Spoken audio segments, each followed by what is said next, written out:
അത് ഈ മോഡിഫിക്കേഷൻ ഭയങ്കരമായി ഇപ്പോൾ സംഭവിക്കുന്ന ഒരു കാര്യം കൂടിയാണ്. ഈ വാഹനങ്ങളിൽ വരുന്ന മോഡിഫിക്കേഷനുകൾക്ക് നിയന്ത്രണം എങ്ങനെയാണ് വരുന്നത്? നമ്മൾ മനസ്സിലാക്കേണ്ടത് ഒരു വാഹനം എന്ന് തന്നെ പറയാം, ഇത് സാധാരണ ഒരു കാര്യമല്ല. നമുക്ക് പ്രത്യേകിച്ച് മോട്ടോർ വാഹനം എന്ന് പറഞ്ഞാൽ സേഫ്റ്റിയെ സംബന്ധിക്കുന്ന ഒരു കാര്യമാണ്. നമുക്ക് തന്നെ അറിയാം, ആദ്യത്തെ ഒരു മോട്ടോർ വെഹിക്കിളിൻ്റെ ഹിസ്റ്ററി തന്നെ തുടങ്ങുന്നത് ആക്സിഡൻറ്റോടു കൂടിയാണ് പലപ്പോഴും. ആദ്യത്തെ ട്രയലിൽ തന്നെ ഇടിച്ചു എന്നാണ് പറയുന്നത് ആദ്യത്തെ വാഹനം തന്നെ. അപ്പോൾ സേഫ്റ്റി വളരെ ഇമ്പോർട്ടൻ്റ് ആയിട്ടുള്ളൊരു പബ്ലിക് സേഫ്റ്റി, സ്വകാര്യ ആവശ്യത്തിനല്ല ഉപയോഗിക്കുന്നത്, ഇത് മറ്റുള്ളവരുടെയും കൂടി സേഫ്റ്റിയെ ബാധിക്കുന്ന കാര്യമാണ് മോട്ടോർ വെഹിക്കിൾ. അപ്പോൾ ഇത് എവല്യൂഷൻസ് നടന്നിട്ടുണ്ട്. നമ്മൾ അറിയാം, ആദ്യത്തെ വാഹനങ്ങളൊക്കെ ഈവൻ തടികളൊക്കെ വെച്ചിട്ട് കൂട്ടി ഇണക്കിയൊക്കെ ഉണ്ടായിട്ടുള്ള വാഹനങ്ങളാണ്. പിന്നീട് അങ്ങ് വരുമ്പോഴേക്കും മോട്ടോർ വെഹിക്കിൾസിലേക്ക് വന്നു.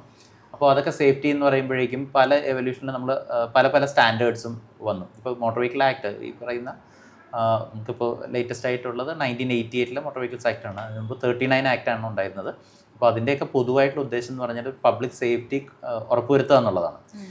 പബ്ലിക് സേഫ്റ്റി ആൻഡ് കൺവീനിയൻസ് ഒക്കെ ഉറപ്പുവരുത്തുക എന്നുള്ളതാണ്. അപ്പോൾ മോട്ടോർ വെഹിക്കിളിലെ ഏറ്റവും പ്രധാനമായിട്ട് സേഫ്റ്റി ഉറപ്പുവരുത്തുന്ന ഒരു മെത്തേഡ് എന്ന് പറയുന്നത്, ഒരു വാഹനം അത് നിരത്തിലിറക്കുന്നതിന് മുമ്പ് തന്നെ അതിനൊരു ടൈപ്പ് അപ്രൂവൽ സർട്ടിഫിക്കറ്റ് എന്ന് പറയും, പ്രോട്ടോടൈപ്പ് അപ്രൂവലുണ്ട്.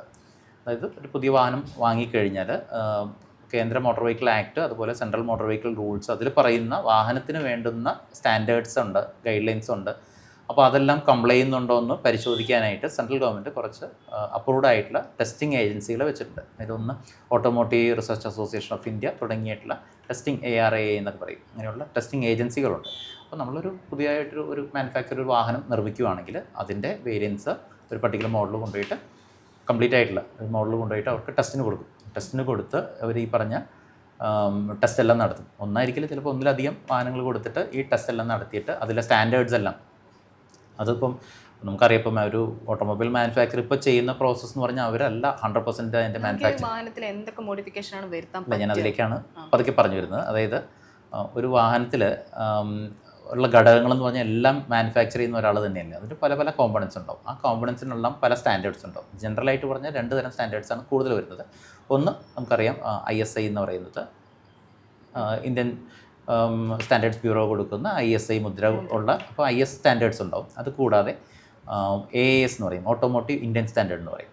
അതൊക്കെ നമ്മൾ നോട്ടിഫൈ ചെയ്തിട്ടുള്ളതാണ്, ഇന്ന കോമ്പോണൻറ്റ്. ഓരോ കോമ്പോണൻറ്റ്, ഇപ്പോൾ ഒരു വൈപ്പർ ബ്ലേഡ് എടുത്തു കഴിഞ്ഞാൽ അതിന് ഇന്ന കണ്ടീഷൻസ് ഉണ്ടാവുന്നുണ്ടാവും. ഇപ്പോൾ ഹെഡ്ലൈറ്റ് എടുക്കുകയാണെങ്കിൽ ആ ഹെഡ്ലൈറ്റിന് ഒരു സ്റ്റാൻഡേർഡ് പറയുന്നുണ്ടാവും. അത് ഫോട്ടോമെട്രി ടെസ്റ്റ് എന്നൊക്കെ പറയും. പ്രത്യേക ടെസ്റ്റിംഗ് സെൻറ്റേഴ്സിലൊക്കെ പോയിട്ട് കറക്റ്റായിട്ട് അതിൻ്റെ പല ടെസ്റ്റുകളും നടത്തിയിട്ട് അപ്രൂവ് ചെയ്തെടുക്കുന്നൊരു ഇതാണ്. അത് മാത്രമല്ല, അങ്ങനെയുള്ളൊരു അപ്രൂവ്ഡ് ആയിട്ട് സാധനം ഒരു ഹെഡ്ലൈറ്റ് കൊണ്ടുപോയിട്ട് വണ്ടിയിൽ ഫിറ്റ് ചെയ്യാനും പറ്റില്ല. അതിൻ്റെ ഫിറ്റിംഗ് എങ്ങനെ വേണം, എത്ര ഉയരത്തിലാവാം, എത്ര ഹെഡ്ലൈറ്റ് പറ്റും, ഇതിനെല്ലാം സ്റ്റാൻഡേർഡ്സ് ഉണ്ട്. ഇപ്പോൾ ഒരു ഹോൺ ആണെങ്കിൽ ഹോണിനൊരു സ്റ്റാൻഡേർഡ് ഉണ്ട്, ഹോണിൻ്റെ ഫിറ്റ്മെൻറ്റ് എങ്ങനെയായിരിക്കണം സ്റ്റാൻഡേർഡ് ഉണ്ട്. ഒരു വാഹനമാണെങ്കിൽ ആ വാഹനത്തിൻ്റെ പെരിഫറലായിട്ടുള്ള പാർട്സ് ഉണ്ടല്ലോ, ആ പാർട്സിൻ്റെ നിങ്ങളറിയാം, ഒരു പുതിയ വാഹനം ഒരു ഷോറൂമിൽ നിന്ന് എടുക്കുന്നതാണെങ്കിൽ അതിന് ഷാർപ്പ് എഡ്ജസ് ഒന്നും വാഹനത്തിനുണ്ടാകത്തില്ല. അതെല്ലാം ഒരു IS സ്റ്റാൻഡേർഡിലാണ് പറയുന്നത്. ഇതിൻ്റെ എക്സ്റ്റീരിയർ ഷാർപ്പ് എഡ്ജ് പാടില്ല. നമ്മൾ അതിലേക്കാണ് ഇത് വാങ്ങിയിട്ട് പല സാധനങ്ങളൊക്കെ വാങ്ങിച്ച് കയറ്റിയും ഷാർപ്പായിട്ടുള്ള ഒബ്ജക്ട്സ് ഒക്കെ വെക്കുന്നത് പബ്ലിക് സേഫ്റ്റിക്ക് വേണ്ടിയിട്ടുള്ളതാണ്. അപ്പോൾ നിങ്ങൾ ഫുൾ എല്ലാ കോമ്പോണൻസും ഒരു സേഫ്റ്റി വെച്ചിട്ട് അതിൻ്റെ സ്റ്റാൻഡേർഡ് കീപ്പ് ചെയ്ത് ടെസ്റ്റ് ചെയ്ത് ഓക്കെ ആണെന്ന് ഇറങ്ങുന്ന ഒരു കോമ്പോണൻറ്റ് അത് നമ്മൾ വാങ്ങുകയാണ്. അപ്പോൾ അതിലൊരു പാർട്സ് മാറ്റിയിട്ട് ഒരു റിട്രോഫിറ്റ് ചെയ്യുമ്പോൾ എന്താണ് കണ്ടീഷൻ, നിങ്ങളെന്താ ഉദ്ദേശിക്കുക, ഒരു ലോജിക്ക് വെച്ചിട്ട് നോക്കി എന്തായിരിക്കണം. അപ്പോൾ ഈ ടെസ്റ്റ് ചെയ്തെല്ലാം പോയില്ലേ, അപ്പോൾ എന്തായിരിക്കണം, ആ കോമ്പോണൻറ്റ് അങ്ങനെ റീപ്ലേസ് ചെയ്യാനായിട്ട് നമുക്കൊരു അപ്രൂവൽ ഉണ്ടാവണം. മനസ്സിലായി? നമ്മളിപ്പോൾ ഈ ഒരു പർട്ടിക്കുലർ ഒരു മാരുതി 800 ഒരു പർട്ടിക്കുലർ മോഡൽ, ഈ മോഡലിൽ ഒരു ടയറുണ്ട്. ആ ടയർ മാറ്റി വേറൊരു ടയർ ഫിക്സ് ചെയ്യണമെങ്കിൽ ആ ടയർ വെച്ച് ഫിക്സ് ചെയ്തിട്ട് ഒരു ടൈപ്പ് അപ്രൂവൽ സർട്ടിഫിക്കറ്റ് ഇങ്ങനെ ചെയ്യാമെന്ന് പറഞ്ഞ് കൊടുത്തിട്ടുണ്ടെങ്കിൽ മാത്രമേ നമുക്ക് ഇപ്പോഴുള്ള സെൻട്രൽ മോട്ടോർ വെഹിക്കിൾ റൂൾ പ്രകാരം each and every case standardised ആണ്. സെൻട്രൽ ഗവൺമെൻറ് പറയുന്ന ഗൈഡ് ലൈൻസിനും സ്റ്റാൻഡേർഡ്സിനും അനുസരിച്ച് മാത്രമേ നമുക്ക് ഓൾട്രേഷൻസ് ചെയ്യാൻ പറ്റുള്ളൂ നിയമപ്രകാരം. അത് കംപ്ലൈ ചെയ്യുന്നു എന്നുള്ളൊരു സർട്ടിഫിക്കറ്റ് ഉണ്ടെങ്കിൽ എന്ത് ഓൾട്രേഷൻ ചെയ്യാം, ഒന്നും ലിമിറ്റഡ് അല്ല എന്ന് പറഞ്ഞാൽ ഏത് ഓൾട്രേഷനും പറ്റും, പക്ഷേ as per approved guide lines, approved standards. മനസ്സിലായോ? അപ്പോൾ അതായത് ഒരു വാഹനത്തിൽ ഒരു റിട്രോഫിറ്റ്മെൻറ്റ് ഡിസൈൻ ചെയ്യുകയാണ്. ആ ഏത് വാഹനത്തിലാണോ ഫിറ്റ് ചെയ്യുന്നത് അതിൻ്റെ ഒരു മോഡലും കൊടുത്തിട്ട് ടൈപ്പ് ഈ ടെസ്റ്റിംഗ് ഏജൻസി കൊടുത്തു കഴിഞ്ഞാൽ അവരത് ഫിറ്റ് ചെയ്ത് ഇതിലെ റൂൾസ് എല്ലാം കംപ്ലൈ ഉണ്ടെങ്കിൽ അതിൻ്റെ ഒരു സർട്ടിഫിക്കറ്റ് ഈ റിട്രോഫിറ്റ്മെൻറ്റ് ചെയ്യാനായിട്ട് നിങ്ങൾക്ക് അധികാരപ്പെടുത്തി. ചിലപ്പോൾ ആ ഒരു വർക്ക്ഷോപ്പ് ഉണ്ടെങ്കിൽ അതിനും ചിലപ്പോൾ ഒരു അപ്രൂവൽ വേണ്ടി വരും ചെയ്യാനുള്ള ഓക്കെ ആണെന്ന് പറഞ്ഞിട്ട്. അപ്പോൾ അതുണ്ടെങ്കിൽ ചെയ്യാം, ഒന്നിനും റെസ്ട്രിക്ഷൻസ് ഇല്ല. പക്ഷെ നമ്മൾ മനസ്സിലാക്കേണ്ടത് അത്രയേ ഉള്ളൂ, ചുമ്മാ കയറ്റി ഏതെങ്കിലും വാഹനങ്ങളുടെ അടുത്ത് പിടിക്കാം. നമ്മൾ പലപ്പോഴും അഡീഷണൽ ആയിട്ട് ഹെഡ്ലൈറ്റ് പിടിപ്പിക്കും. നമുക്ക് വണ്ടിയിൽ ഹെഡ്ലൈറ്റ് ഡിം ചെയ്യാനും ബ്രൈറ്റ് ചെയ്യാനുള്ളൊക്കെ ഓപ്ഷൻ ഉണ്ട് അല്ലേ. ഈ പറയുന്ന സാധനത്തിൽ ഇതൊന്നും ഉണ്ടാവില്ല. ഇതെന്തുകൊണ്ടാണ്, നമുക്ക് ഡാസ്ലിംഗ് എന്ന് പറഞ്ഞിട്ടുള്ള ഒരു എഫക്റ്റ് ഉണ്ട്. നമ്മൾ എതിരെ ലൈറ്റ് നേരെ കണ്ണിലടിക്കുവാണെങ്കിൽ നമുക്ക് ചെറിയൊരു ഡാർക്ക് സ്പേസ് ഉണ്ടാവും. ആ സമയത്ത് വരുന്ന കാര്യങ്ങൾ കാണാൻ പറ്റത്തില്ല. അപ്പോൾ അത് ഒഴിവാക്കാനായിട്ടാണ് ഹെഡ്ലൈറ്റിൻ്റെ സ്റ്റാൻഡേർഡ്സ് ഒക്കെ മെയിനായിട്ട് ഉദ്ദേശിക്കുന്നത്. അപ്പോൾ അതിന് പകരം വേറെ ഹെഡ്ലൈറ്റ് ഒക്കെ പിടിപ്പിച്ചതിന് ഫിറ്റ്മെൻറ്റ് സ്റ്റാൻഡേർഡ് ഉണ്ടാവും. ഫ്ലോർ ലെവലിൽ നിന്ന് ഇത്ര ഹൈറ്റേ പാടുള്ളൂ, മൾട്ടിപ്പിൾ ലെവൽസിൽ പാടില്ല, ഇങ്ങനെയൊക്കെയുള്ള സ്റ്റാൻഡേർഡ്സ് ഉണ്ട്. ഇതൊന്നും പാലിക്കാതെ ഒരാൾ ചുമ്മാ കയറ്റുവാണെങ്കിൽ പിന്നെ ഈ ടൈപ്പ് അപ്രൂവൽ സർട്ടിഫിക്കറ്റേ ആവശ്യമില്ല. അപ്പോൾ സേഫ്റ്റിയൊക്കെ ബാധിക്കില്ലേ?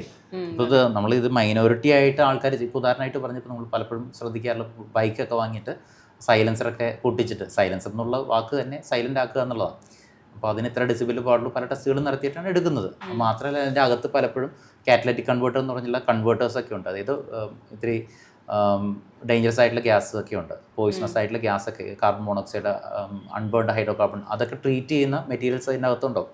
അപ്പോൾ അതടക്കമൊക്കെ മാറ്റിയിട്ടാണ് പലപ്പോഴും ഈ പറഞ്ഞ ഓൾട്രേഷൻസ് പലപ്പോഴും വരുത്തുന്നത്. നമ്മളിപ്പോൾ ഉദാഹരണമായിട്ട് പറഞ്ഞു, ഒരു വണ്ടി നിങ്ങൾ സൈലൻസറൊക്കെ മാറ്റിയിട്ട് പോകുന്നത് നിങ്ങൾ ചിലപ്പോൾ കണ്ടില്ല, നിങ്ങൾ പബ്ലിക് ആസ് എ പബ്ലിക് നടന്നേക്കും. പക്ഷേ അങ്ങനെ അവന് ചെയ്യാമെങ്കിൽ എന്തുകൊണ്ട് എനിക്ക് ചെയ്തുകൂടാ?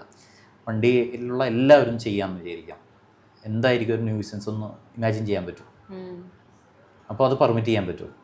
ഒരാൾക്ക് പെർമിറ്റ് ചെയ്യാൻ പറ്റുമെങ്കിൽ എല്ലാവർക്കും പെർമിറ്റ് ചെയ്യാം. അപ്പോൾ അങ്ങനെ പെർമിറ്റ് ചെയ്യാൻ നമുക്ക് ജീവിക്കാൻ പറ്റും. നമ്മൾ as A society public nuisance ഇല്ലാതെ ജീവിക്കുക, മറ്റുള്ളവരൊരു കാര്യം ചെയ്യുമ്പോൾ അത് പബ്ലിക്കിന് ന്യൂസൻസ് ഇല്ലാതെ ജീവിക്കുക എന്നുള്ള ഉദ്ദേശത്തിലാണല്ലോ നിയമങ്ങൾ ഉണ്ടാക്കുന്നത്. അപ്പോൾ ഒരു സ്റ്റാൻഡർഡൈസ് ആയിട്ട് ചെയ്തിരിക്കുന്ന ഒരു കാര്യമാണ്. അത് ചെയ്യുമ്പോഴും സ്റ്റാൻഡേർഡ് ആയിട്ടുള്ള സാധനമായിരിക്കും. നമ്മളൊരു ഫുഡ് പ്രൊഡക്റ്റ് വാങ്ങുന്നു, ഒരു FSSAIയുടെ ഒരു രജിസ്ട്രേഷൻ അപ്രൂവലുള്ള ഒരു പ്രൊഡക്റ്റാണ്. അതിലേക്ക് ഒരു സാധനം ആഡ് ചെയ്യാൻ പറ്റും, ടെസ്റ്റ് ചെയ്യാത്തൊരു സാധനം ആഡ് ചെയ്യാൻ പറ്റും, അല്ലെങ്കിൽ അപ്രൂവ്ഡ് അല്ലാത്ത ഒരു സാധനം ആഡ് ചെയ്യാൻ പറ്റും.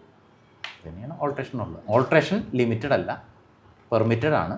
പക്ഷേ as per guide lines, as per standards ചെയ്യാൻ. വിൻറ്റേജ് വാഹനങ്ങൾ വാങ്ങിച്ചിട്ട് വീട്ടിൽ വെറുതെ വെക്കും, അങ്ങനെ വെക്കാൻ പാടുണ്ടോ? അങ്ങനെ വെക്കുന്നവർ ശ്രദ്ധിക്കേണ്ട കാര്യങ്ങളുണ്ടോ? വീട്ടിൽ വെക്കാൻ പബ്ലിക് പ്ലേസിൽ ഉപയോഗിക്കുമ്പോഴാണ് നമുക്ക് ഒരു റോഡ് സേഫ്റ്റി എന്നുള്ളൊരു ആംഗിൾ വരുന്നത്. അപ്പോൾ നമുക്ക് ടാക്സ് വേണം, വണ്ടിക്ക് ഫിറ്റ്നസ് വേണം, ഇൻഷുറൻസ് വേണം, വണ്ടി ഓടിക്കുന്ന ആൾക്ക് ലൈസൻസ് വേണം, അങ്ങനെയുള്ള കാര്യങ്ങളൊക്കെ വരും. അതൊരു സേഫ്റ്റി ആംഗിൾ. രണ്ടാമത് ഞങ്ങളുടെ കേസിൽ വരാൻ നേരത്ത് ഈ ടാക്സേഷൻ ആക്ട് ഉണ്ട്, കേരളത്തിലെ മോട്ടോർ വെഹിക്കിൾ ടാക്സേഷൻ ആക്ട് ഉണ്ട്. ആ ടാക്സേഷൻ ആക്ട് പ്രകാരം ഒരു വാഹനം നമ്മൾ വീട്ടിനകത്ത് സൂക്ഷിച്ചാൽ പോലും അതിൽ പറയുന്നത് vehicle kept four use or used in state എന്നാണ് പറയുന്നത്. അതായത് ഒരു കേരള സംസ്ഥാനത്തിനകത്ത് ഈ വാഹനം സൂക്ഷിക്കുകയോ ഉപയോഗിക്കുന്നതിന് വേണ്ടിയിട്ട് സൂക്ഷിച്ചു വരികയോ ചെയ്യും. സൂക്ഷിക്കുകയല്ല, ഉപയോഗിക്കുന്നതിന് വേണ്ടിയിട്ട് സൂക്ഷിച്ചു വരികയോ ചെയ്യും. വണ്ടി ഓടണം എന്നില്ല, പക്ഷെ ഉപയോഗിക്കുക എന്നുള്ള ഉദ്ദേശത്തോടുകൂടി സൂക്ഷിച്ചു വെക്കുക ചെയ്ത് കഴിഞ്ഞാൽ ആ വണ്ടിക്ക് ടാക്സ് അടക്കണം എന്നാണ് നിയമം. അപ്പോൾ അത് എക്സംഷൻ പറയുന്നുണ്ട്. എക്സംഷൻ പറയുന്ന നമുക്കൊരു ഫോം G എന്ന് പറഞ്ഞൊരു ആപ്ലിക്കേഷൻ ഉണ്ട്, ടാക്സ് എക്സംഷനുള്ള ആപ്ലിക്കേഷൻ.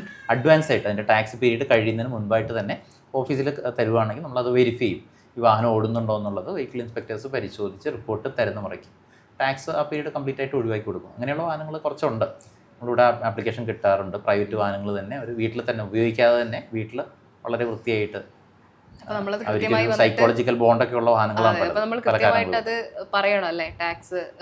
ആപ്ലിക്കേഷൻ ഇവിടെ തരണം. ആപ്ലിക്കേഷൻ തന്നാലേ നമുക്ക് അത് എക്സംഷൻ കൊടുക്കാം. ഇല്ലെങ്കിൽ ടാക്സ് അടക്കണം എന്നുള്ളതാണ്. നമുക്ക് ടാക്സ് ഡിമാൻഡ് ചെയ്യാം, റവന്യൂ റിക്കവറി നടപടി വരെ എടുക്കാവുന്നതാണ് ടാക്സ് അടച്ചിട്ടില്ലെങ്കിൽ.